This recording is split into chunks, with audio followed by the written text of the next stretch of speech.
भावी शिक्षक आमदार ॲडव्होकेट महेंद्र बावसारे यांची पत्रकार परिषद संपन्न।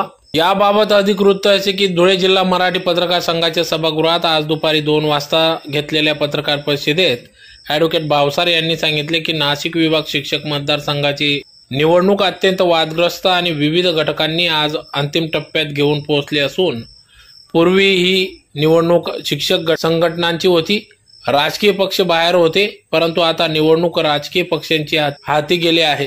खुद्द मुख्यमंत्री देखील उमेदवारासाठी मैदानात उतरले आहेत। त्यांच्या उमेदवाराचा पराभव दिसत असल्याने ते मैदानात उतरले आहेत। माघारीच्या विनंतीसाठी मुख्यमंत्र्यांनी फोन केल्याचे ॲडव्होकेट बावसारे यांनी यावेळेस या पत्रकार परिषदेतून सांगितले। तर या निवडणुकीत होणारा पैशांचा महापूर आणि आमिषाला बळी न पडता शिक्षकांनी मतदान करावे असे आवाहन त्यांनी केले।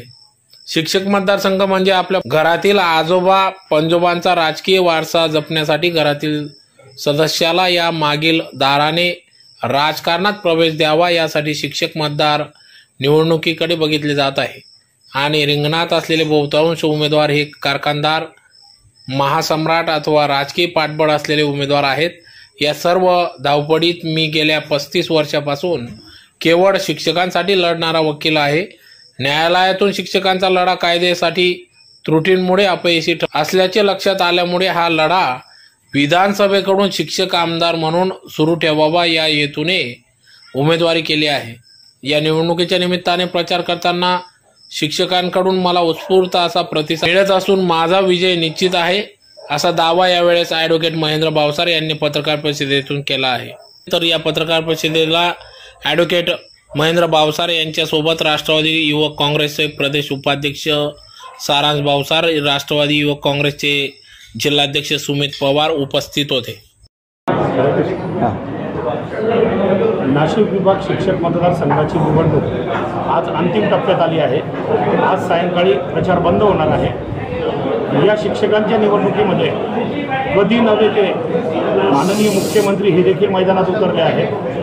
त्यामुळे या निवडणुकीला वेगळा टर्न मिळालेला आहे आणि आता अनेक मातब्बर उमेदवारांचे प्रलोभनं चालू झालेले आहे। काही भेटवस्तू चालू झाल्या आहे, पाकिटं चालू झाले, अशा बातम्या टीव्हीवर येत आहे आणि त्यामुळे या निवडणुकीला एक वेगळं वळण लागतं आहे। मी विनंती करेल शिक्षकांना की आपण विधान परिषदेत मतदान करताना आपण जो आमदार निवडून देत आहात तो शिक्षण तज्ज्ञ म्हणून विधानसभेमध्ये तुमचे शैक्षणिक धोरण ठरवणार आहे, तुमचे शिक्षणाचे निर्णय ठरवणार आहे आणि शिक्षणाचे कायदे ठरवणार आहे। त्यामुळे आपण हे छोटे छोटे प्रलोभनं न करता अभ्यासू उमेदवाराला आपण निवडून द्यावं अशी मी शिक्षकांना विनंती करेन। त्याचप्रमाणे धुळे, जळगाव आणि नंदुरबार या जिल्ह्यांना हे वर्चस्व, हे नेतृत्व आतापर्यंत फारसं मिळालेलं नाही आहे। मी या तिन्ही जिल्ह्यातून एकमेव उमेदवार आहे, त्यामुळे खानदेशला हे नेतृत्व देण्याची एकमेव संधी आहे। तर याचा आपण फायदा करावा आणि मला या निवडणुकीत मतदान करावं। मी केवळ गुणवत्तेवर आपल्याकडे मतदान मागित आहे, कुठलेही प्रलोभनं आमिष यामध्ये मी गेलेलो नाही। आपण शिक्षक आहात, सुज्ञ आहात, आपण मला मतदान कराल अशी मी अपेक्षा व्यक्त करतो।